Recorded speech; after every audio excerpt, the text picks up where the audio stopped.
The market on Station 12 was always busy. Ships came from 100 different worlds, bringing goods and travelers from across the galaxy. Strange smells filled the air. Colors that human eyes could barely understand glowed from alien displays. It was a place of wonder and noise, where 1,000 languages mixed together like music. Una Park held her son's hand as they walked through the crowded paths between the stalls. She was a xenobiologist, a scientist who studied alien life. But, today, she was just a mother taking her child to see the wonders of the galaxy. Do-Hyun was 5 years old. His eyes were wide with excitement. Everything amazed him. The floating lights. The aliens with too many arms. The food that changed color when you touched it. He pointed at everything and asked questions that Una sometimes could not answer. "Mama, why does that one have 6 eyes?" he asked. "Because he comes from a dark world," Una said with a smile. "He needs many eyes to see." "Can I have 6 eyes?" "No, my love. 2 is enough for you." Humanity had only been part of galactic society for 40 years. They were still new. Still learning. The Galactic Council called them a probationary species. It was a polite way of saying that humans had not yet earned full respect. They were tolerated, but not truly accepted. Una knew this. Every human on the station knew this. They smiled and stayed polite. They followed the rules. They waited for the day when Earth would be seen as an equal. Do-Hyun suddenly pulled his hand free. He had spotted something wonderful. A display of crystal flowers that sang when light touched them. Each one made a different note. Together, they created a melody that was soft and beautiful. "Mama, look." He ran toward them. "Do-Hyun, wait." Una called. But a large group of traders passed between them, blocking her view. She pushed through them carefully, saying sorry in 3 different languages. When she found Do-Hyun, he was standing in front of the crystal flowers, reaching up to touch one. His small fingers were just inches from the petals. And, standing behind him was a Korath. The Korath were an old species. They had been part of the council for thousands of years. They looked like insects standing on 2 legs, with hard shells and sharp claws. They believed they were better than most other species. They made sure everyone knew it. This Korath was named Vela. She was a delegate, an important official. She wore the marks of her rank on her shell. Her eyes were cold and dark. Do-Hyun did not see her. He was too focused on the flowers. Vela saw him. She saw a small human child blocking her path. She saw something lesser. Something that did not matter. "Move, creature," she said. Her voice was like stones grinding together. Do-Hyun turned, confused. He did not understand her language. Vela's eyes narrowed. She raised one clawed arm and struck him across the face. The blow was hard. Do-Hyun fell to the ground. 3 lines of red appeared on his cheek where her claws had cut him. Blood ran down his face. For one moment, there was no sound at all. The entire market seemed to freeze. Every human in the area stopped moving. They stopped breathing. They turned to look. Do-Hyun started to cry. Not loud. Just soft, confused tears. He did not understand what had happened. He did not understand why he was hurt. Una reached him in seconds. She dropped to her knees and pulled him into her arms. She looked at the blood. She looked at her son's tears. Then, she looked up at Vela. The expression on Una's face made Thane, the station's enforcement officer, take a step back. He was a reptilian creature, strong and brave. He had seen many things. But the look in that human mother's eyes was something else. Something old. Something dangerous. Vela did not notice. She was already walking away. "Teach your offspring to respect its betters," she said without looking back. Una did not shout. She did not scream. She simply held her son and spoke in a voice that was very, very quiet. You should not have done that. Around the market, humans began to move.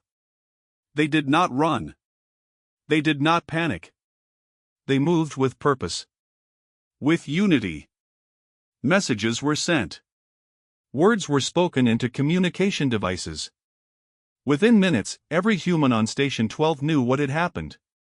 Thane approached carefully. I apologize for the delegate's behavior, he said. The Korath are difficult.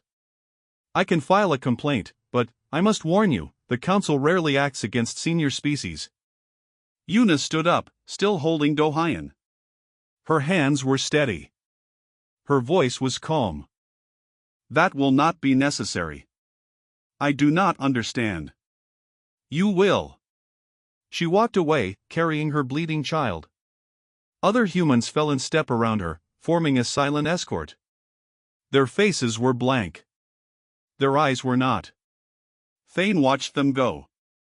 A feeling he did not recognize crept into his cold blood. Later, he would learn the human word for it. Dread. In her quarters, Yuna cleaned Dohayan's wounds. They were not deep. They would heal. But they would leave scars. Mama, Dohayan said softly, why did the bug lady hurt me? Yuna's hands stopped for just a moment. She took a breath. Because she thinks she is better than us. Is she? No, my love. She is not. Will she say sorry? Yuna looked at her son. At his innocent eyes.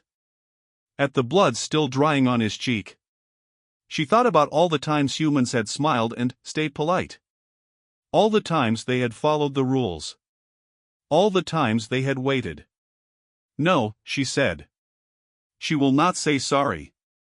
That's not fair. No. It is not. She kissed his forehead gently. Then, she picked up her communication device and sent a single message to Earth. It contained only 3 words and an image. The image was of Dohayan's bleeding face. The words were simple. They hurt him. Across the galaxy, on a small blue planet called Earth, alarms began to sound in military bases. Admirals woke from their sleep. Generals read the message and closed their eyes. In the great halls of the United Earth government, the president looked at the image for a long time. Then, she spoke to her advisors. How long until our fleets can mobilize? 48 hours, ma'am. She nodded slowly. Begin. The Galactic Council did not know it yet. They were laughing in their chambers, discussing trade and treaties. They had no idea that somewhere in the stars, a mother was holding her wounded child. And humanity was waking up. The news spread like fire through dry grass. Every human ship. Every human colony. Every human family. Within 12 hours, there was not a single person from Earth who did not know about the boy named Dohayan and the blood on his face. They shared the image. They shared the story. They did not add angry words. They did not need to. The picture spoke for itself. A 5-year-old child. Bleeding. Crying. Hurt by someone who thought he did not matter. On Earth, people gathered in the streets. They did not shout. They did not break things. They simply stood together in silence, looking up at the stars. It was more frightening than any riot could ever be. Admiral Sukte received his orders while standing on the bridge of his flagship. He was an old man with gray hair and calm eyes. He had fought in 3 wars. He had seen death many times. But, when he looked at the image of Dohayan, his hands formed fists at his sides. How soon can the 3rd Fleet be ready? He asked his officers. We can move within 36 hours, sir. Make it 24. On Station 12, Yuna was visited by Hannah Cho. Hannah was Earth's ambassador to the Council. She was known for her gentle smile and her careful words. She never raised her voice. She never showed anger. Many aliens thought she was weak. They were wrong. Hannah sat with Yuna and looked at Dohyun, who was sleeping with bandages on his face. For a long moment, neither woman spoke. "How is he?" Hannah finally asked. "The cuts will heal. The memory will not." Hannah nodded slowly. "I am going to the council tomorrow. I will ask for justice." Yuna looked at her. "And if they refuse? Then, we will show them what justice means." The next day, Hannah stood before the Galactic Council. The chamber was vast and ancient. Hundreds of species had representatives there, sitting in seats that floated in the air. At the center was Elder Mora, the head of the council. She was very old, her skin like paper, her eyes tired but wise. Hannah bowed respectfully and spoke clearly. "I come before this council to report a crime. A Koroth delegate named Vela struck a human child without cause. She drew his blood. She walked away without apology. I ask the council to deliver justice." Murmurs filled the chamber. Some species looked concerned. Others looked bored. The Koroth representative, Ambassador Corinne, made a sound like laughter. "Justice," he said. "For what? A minor correction of a misbehaving creature?" The child was in her way. She taught it a lesson. This is how the Koroth have always handled lesser beings. Hannah's face did not change. "The child is 5 years old." He was looking at flowers. He did not understand her words. She cut his face with her claws. "And he will learn to be more careful next time," Corinne replied. The Koroth do not apologize to species that have not proven their worth. Humanity is new. Humanity is weak. You should teach your young to show respect. Elder Mora raised a thin hand. "Ambassador Corinne, perhaps a simple apology would end this matter." The child was harmed. "It would cost you nothing to express regret." Corinne stood taller. His shell clicked with pride. The Koroth do not regret disciplining inferiors. We will not apologize. This discussion is over. Silence fell over the chamber. Many eyes turned to Hannah, expecting anger. Expecting tears. Expecting begging. Instead, Hannah simply nodded. "Very well," she said. Her voice was soft and calm. "Let the record show that the Galactic Council has heard our complaint and chosen to take no action. Let the record show that the Koroth refused to acknowledge their wrong." She paused and looked around the chamber. Her eyes met dozens of alien gazes.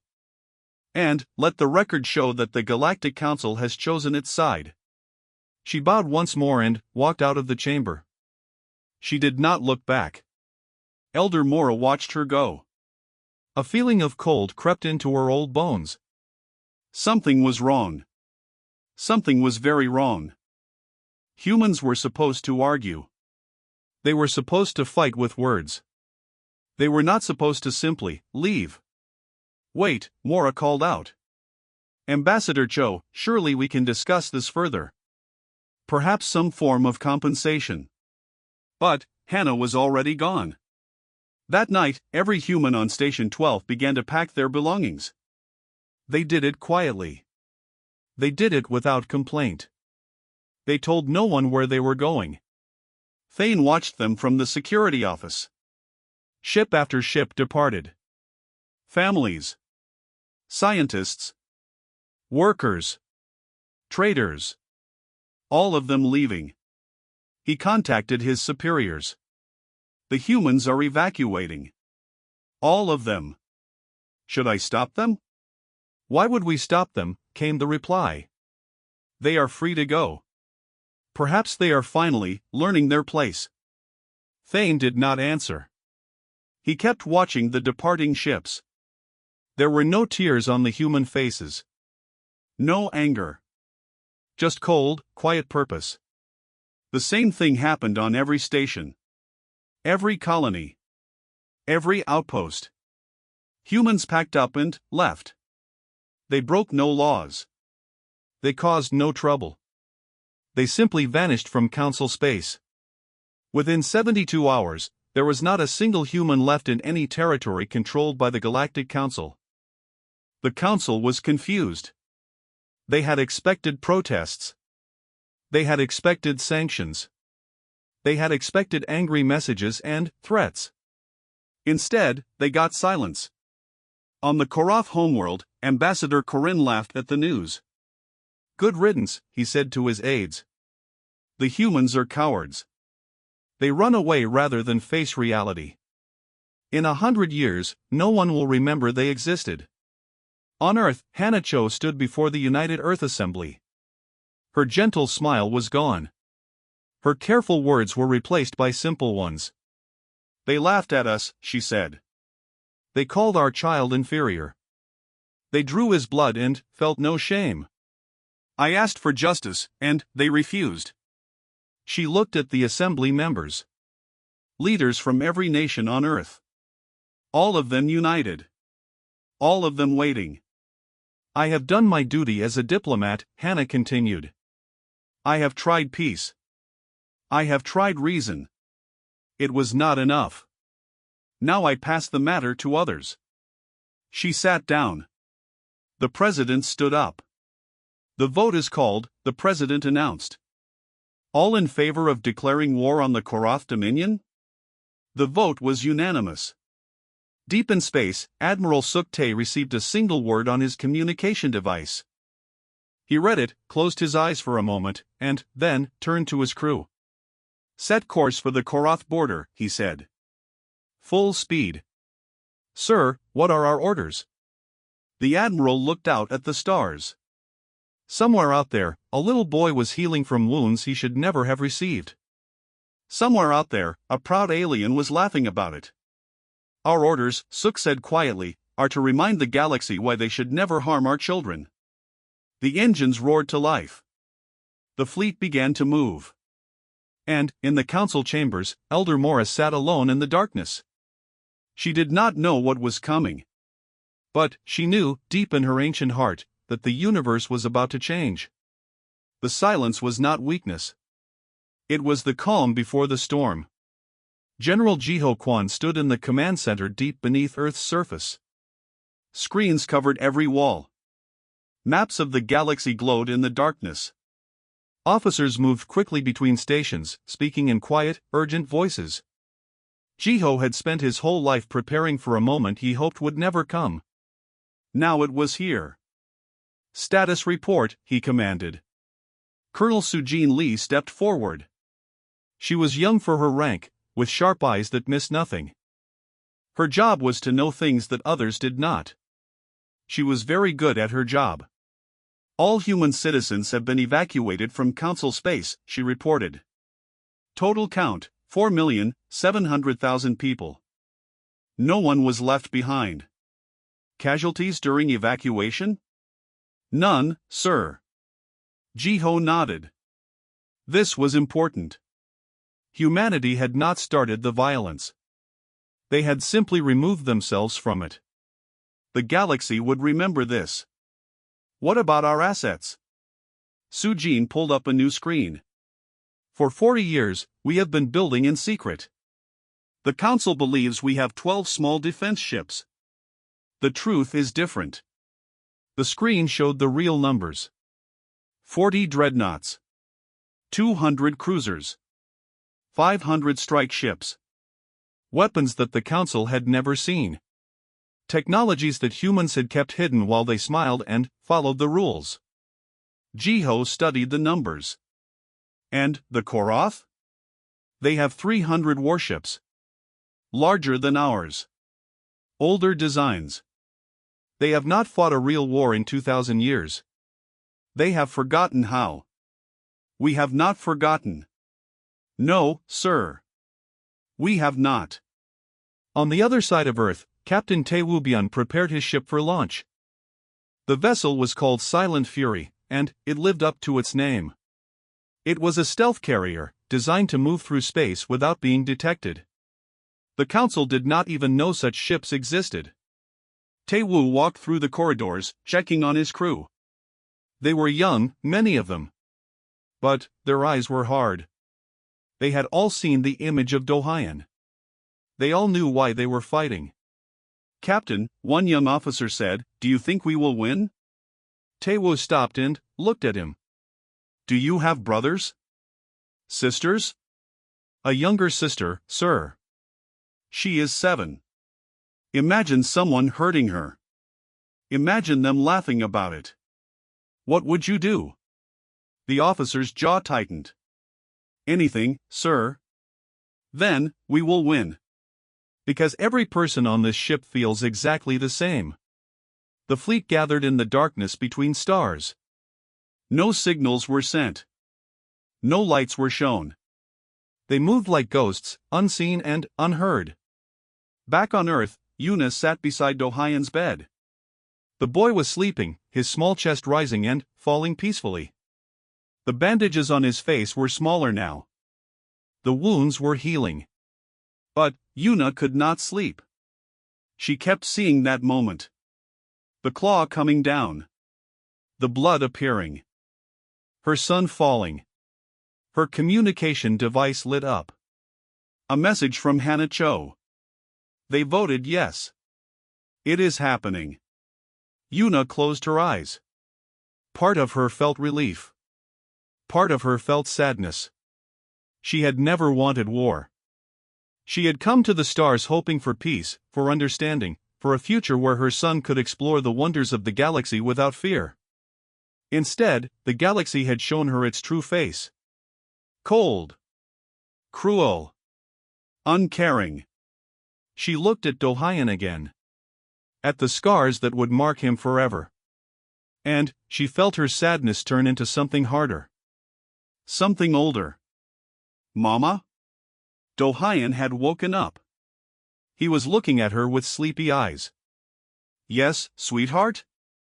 Is something happening?" "Yes," she said softly. "Something is happening. Is it because of me? Because I got hurt?" Yuna pulled him close. "You did nothing wrong. Never think that. What happened was wrong, and wrong things must be made right." "How?" She kissed his forehead. "You do not need to worry about that. Just know that no one will ever hurt you again. I promise." In the command center, General Jiho received reports from across the fleet. Every ship was in position. Every weapon was ready. Every soldier knew their duty. Sujin approached him with a data tablet. "Intelligence report, sir. The Korath are not mobilizing. They do not believe we will actually fight." "What do they believe?" "That we are bluffing. That we will send angry messages and, then, return to begging for acceptance.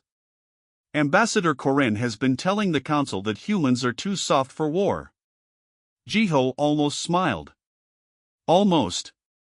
They think kindness is weakness." "Yes, sir. They are about to learn the difference." He turned to face his officers. Every eye in the room was on him. "For 40 years, we have been patient," he said. "We have smiled at insults. We have ignored disrespect. We have followed every rule, hoping to earn a place among the stars. And, what did we receive? A child's blood on the floor of a marketplace." No one spoke. No one moved. The council thinks we are weak. The Korath think we are afraid. Today, we show them the truth. We do not fight because we love war. We fight because we love our children. And that love makes us stronger than any empire in this galaxy. He turned back to the main screen. The Korath border was highlighted in red. "Begin Operation Silent Storm. All ships move on my command." Across the darkness of space, engines came to life. 40 dreadnoughts turned toward enemy territory. The Silent Fury and its sister ship slipped into hyperspace, invisible and deadly. On Station 12, now empty of humans, Thane stood alone in the marketplace where Dohyan had been struck. He looked at the spot where the boy had fallen. The blood had been cleaned away, but something remained. A feeling. A heaviness in the air. His communication device buzzed. A message from Council Security. Human warships detected near Korath space. Numbers unknown. Attempting to track. Thane read the message twice. His scales went cold. Numbers unknown, he whispered to himself. How can the numbers be unknown? Because the humans had been hiding, he realized. For 40 years, they had been hiding what they truly were. And now the mask was coming off. He thought of the look in Yuna's eyes. The quiet words she had spoken. You should not have done that. Thane looked up at the stars through the station's great windows. Somewhere out there, human ships were moving through the darkness. Somewhere out there, a reckoning was coming. And the Korath, in all their ancient pride, had no idea what was about to happen to them. The galaxy was about to learn a lesson it would never forget. Never harm a human child. Never. 3 weeks passed after the humans left Council space. The galaxy continued its business. Ships traded goods. Diplomats made deals. Life went on as if nothing had changed. But something had changed. Everyone felt it. A strange quiet hung over the stars. Messages from human colonies went unanswered. Human traders did not return. It was as if an entire species had simply stopped existing. In the council chambers, Elder Mora grew more worried with each passing day. She sent messages to Earth. No reply. She sent ambassadors to human space. They were turned away at the border, politely but firmly. Something is wrong, she said to the other council elders. The humans are too quiet. Ambassador Corin waved his claw dismissively. They are sulking like children. Let them. They will come crawling back when their economy fails. They need us more than we need them. Elder Thes, an ancient being from a neutral world, shook his gray head. I am not so certain. I have studied human history. They are not a species that forgets. History? Corin laughed. They have barely existed for a blink of cosmic time. What history? A history of war, Thes said quietly. They have fought each other for thousands of years. They are very good at it. Corin clicked his shell in amusement. Fighting each other is one thing. Fighting the Korath is another. We have dominated this region for longer than their species has existed. They would not dare challenge us. The chamber doors opened. A messenger rushed in, looking frightened. Elders, the messenger said, a human ship has arrived. They request an audience. Mora leaned forward. An ambassador? They say he is called a war speaker. Silence fell over the chamber. War speaker. The translation was clear enough. This was not a diplomat coming to negotiate. This was something else. Let him enter, Mora commanded. The doors opened again, and a single human walked in. His name was Miho Yoon. He was tall and thin, with gray in his hair and lines on his face. He wore no uniform. He carried no weapons. He walked with the calm confidence of a man who knew exactly what he was about to do. He stopped in the center of the chamber and looked around at the assembled species. His eyes moved from face to face, taking everything in. When he spoke, his voice was clear and carried to every corner of the great hall. I am Miho Yoon, War Speaker of the United Earth Government. I have not come to negotiate. I have come to inform. Corin rose from his seat. How dare you speak to the council in such a manner? You are a probationary species. You should be on your knees, begging forgiveness for this insult. Miho looked at him. Just looked. There was something in his eyes that made Corin's words die in his throat. 3 weeks ago, Miho continued, a Korath delegate named Vela struck a human child in a public market. The child was 5 years old. He was looking at flowers. She cut his face with her claws and drew his blood. She walked away without remorse. He paused to let the words settle. We brought this matter to the council. We asked for justice. We received laughter. Ambassador Corinne told us that our child was inferior. He said that Koroth do not apologize to lesser beings. The council took no action. Elder Mora tried to speak. War Speaker, please. Perhaps we can still find a solution. An apology could be arranged. Compensation could be offered. It is too late for that, Miho said. His voice was not angry. It was simply final. Let me tell you what you do not understand about humans.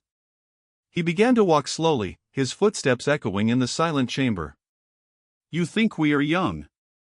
You think we are weak. You think our kindness is softness. You are wrong about all of these things. He stopped and turned to face the council directly. We are kind because we choose to be. We are patient because we hope for peace. But there is one thing that ends our kindness. One thing that ends our patience. Harm our children. That is the line that cannot be crossed. And you crossed it. Corinne found his voice again. You threaten us? One small species against the might of the Koroth Dominion? We will crush you. Miho almost smiled. You can try. He straightened and raised his voice so that every being in the chamber could hear clearly. Humanity formally declares a state of war against the Koroth Dominion. Any species, government, or organization that provides aid, shelter, or support to the Koroth will be considered a co-belligerent and treated accordingly. Gasps filled the chamber. Species who had nothing to do with the incident shifted nervously in their seats. You have one solar cycle to evacuate your embassies and citizens from Koroth space, Miho continued. After that time, any non-Koroth ships in the war zone will be at risk. This is not a request. This is not a negotiation. This is a notification. He bowed once, a formal gesture that somehow felt like a threat. The children of Earth thank you for this lesson. We will not forget it. And neither will you. He turned and walked toward the doors. The chamber erupted in chaos behind him. Shouting. Screaming. Demands and questions flying through the air. Elder Mora called out above the noise. War Speaker. Please, reconsider. War will bring destruction to both sides. Miho stopped at the doors and looked back over his shoulder. You should have thought of that before you drew a child's blood. He walked out. The doors closed behind him. In the chaos that followed, Elder Thess sat very still. His old eyes were fixed on the spot where Miho had stood. He thought about what he knew of human history. The wars they had fought. The enemies they had defeated. The way they came together when their young were threatened. Corinne was still shouting about crushing the humans. About teaching them their place. About the power of the Koroth fleet. Thess shook his head slowly and spoke, though no one was listening. What have you done? He whispered. What have you done to us all? Somewhere in space, Admiral Sukte received word that the declaration had been delivered. He stood on the bridge of his flagship and watched the stars through the great windows. The war speaker has completed his task, an officer reported. The council has been informed. Suk nodded. Then, we are free to move. Orders, sir? The admiral thought of a 5-year-old boy with blood on his face. He thought of a mother's quiet voice. He thought of all the years humans had smiled and waited and hoped. Those years were over now. Order all ships to advance, he said. The war begins at dawn. Across the darkness between stars, human fleets began to move. They came like shadows, like whispers, like the fury of a billion parents protecting their young. The Koroth did not know it yet. But the storm had arrived. The war lasted 11 days. On the first day, the Koroth laughed. They had 300 warships. They had thousands of years of military tradition. They had the pride of an ancient empire behind them. What could the humans possibly do against such power? By the second day, the laughter stopped. Human ships did not fight the way the council expected. They did not line up in honorable formations. They did not announce their attacks. They came from the shadows, struck hard, and vanished before the Koroth could respond. Captain Taewoo and his silent fury disabled 3 Koroth battleships in a single night. The enemy never saw them coming. Their sensors showed nothing. Their weapons found no targets. They simply died in the darkness, confused and afraid. By the 4th day, the Koroth had lost half their fleet. Generals who had never known defeat screamed orders at officers who could not follow them. Communications were jammed. Supply lines were cut. Military bases went dark one by one. By the 7th day, the Koroth allies began to abandon them. Species who had promised support suddenly remembered urgent business elsewhere. Ships that had been heading to help turned around and went home. No one wanted to stand beside the Koroth now. No one wanted to face human anger. Ambassador Corinne sent desperate messages to the council. You must help us. This was not supposed to happen. They are monsters. Elder Mora replied with a single question. What did you expect when you harmed their child? On the 10th day, human ground forces landed on the Koroth homeworld. They moved through cities like ghosts.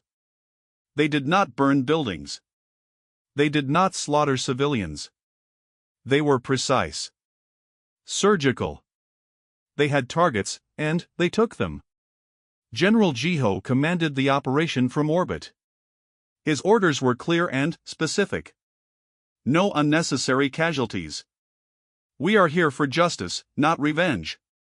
The galaxy is watching. His soldiers obeyed. They passed frightened Koroth families without harming them. They helped injured civilians reach safety. They acted with discipline that made the watching galaxy stare in disbelief. These were the monsters who had come for war? On the 11th day, it was over. Vela was found hiding in a government shelter. She had tried to escape the planet, but every ship had been stopped. She had tried to hide among civilians, but human intelligence knew exactly where she was. When soldiers came for her, she did not fight. She simply stood there, her shell trembling, her dark eyes filled with something she had never felt before. Fear. They brought her to a temporary tribunal set up in the ruins of the Koroth Council building. Human officers lined the walls. News drones from 100 species broadcast the scene across the galaxy. Vela stood in chains before a panel of judges. She expected death. She expected torture. She expected the same cruelty she had shown to Dohayan. Instead, a door opened, and Unipark walked in. Vela recognized her immediately. The mother from the marketplace. The woman who had looked at her with those terrible eyes. Vela shrank back, expecting violence. But Yuna did not attack. She simply stood before Vela and studied her for a long moment. Do you remember my son? Yuna asked quietly. Vela could not find words. Her voice had left her. He is 5 years old, Yuna continued. His name is Dohayan. He was looking at flowers when you struck him. He did not understand why you hurt him. He still has scars on his face. The chamber was completely silent. Every being in the galaxy who was watching held their breath. You thought we were weak because we were kind, Yuna said. You thought our children did not matter because we were new. You were wrong about both things. She stepped closer to Vela. The guards did not stop her. I should want you dead. Every parent on Earth should want you dead. Do you know why you still breathe? Vela managed to shake her head. Because killing you would be easy. Living with what you have done is harder. You will watch your empire fall. You will know it happened because of one child in a marketplace. You will carry that weight for the rest of your long life. Yuna turned away. She will live, she announced to the tribunal. Let her live and remember. The judges agreed. Vela was sentenced to exile.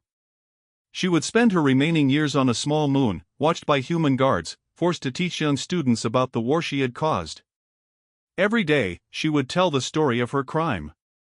Every day, she would see the faces of those who learned from her mistake. It was mercy. And it was punishment. Both at once. The war ended with the signing of surrender documents. The Koroth Dominion was no more. Their territories were divided. Their military was disbanded. Their pride was broken forever. But humanity did not take their land. They did not enslave their people. They did not demand wealth or resources. They demanded only one thing: a promise that no child, of any species, would ever be harmed again. Yoonji Han was a war correspondent. She had followed the conflict from its first day to its last. Now she stood before a camera, broadcasting to every corner of the galaxy. This is Yoonji Han, reporting from the Koroth homeworld on the final day of the war. What I have seen here will stay with me forever. She paused, gathering her thoughts. The humans came with fire and fury. They defeated an empire that had stood for thousands of years. They did it in 11 days. But they did not come as conquerors. They came as parents. As protectors. As a species that draws one unbreakable line. She looked directly into the camera. Let this be the lesson the universe learns today. Humanity is not cruel. They are not monsters. They smiled at your insults. They accepted your disrespect. They followed your rules while building strength in secret. They hoped for peace. Her voice grew stronger. But harm their children, and they will remind you why the old Earth called them apex predators. They will move as one. They will fight as one. They will not stop until justice is done. She took a breath. The Koroth learned this lesson at the cost of everything they had. Do not make the same mistake. Humanity protects its young. At any cost. Always. The broadcast ended. Across the galaxy, species who had watched the war unfold sat in stunned silence. They thought about their own children. They thought about what they would do if someone harmed them. And they understood. Years later, the Galactic Council was reformed under new principles. The old ways of ranking species as superior or inferior were abolished. A new law was written into the foundation of galactic civilization. It was carved into the walls of the council chamber in every known language. It said, no child of any species shall be harmed. This is the law of humanity. And, on a small blue planet called Earth, in a garden filled with flowers, a young boy named Do-Hyun played in the sunlight. The scars on his face had faded to thin white lines. He was 9 years old now, tall for his age, with curious eyes that still found wonder in everything. His mother watched him from a nearby bench. She smiled as he chased butterflies and laughed at the clouds. Yuna Park had seen war. She had faced enemies and stood before tribunals. She had become famous across the galaxy as the mother who started a conflict that changed everything. But, here, in this quiet garden, she was just a mother. Watching her son. Knowing he was safe. Because humanity had shown the galaxy the truth. Kindness was not weakness. Patience was not fear. And love for a child was the most powerful force in the universe. Above them, the stars glittered in the afternoon sky. Somewhere out there, species of all kinds were raising their own children, protected by laws that a 5-year-old boy had inspired. Do-Hyun looked up at his mother and waved. She waved back. And the galaxy remembered. Forever.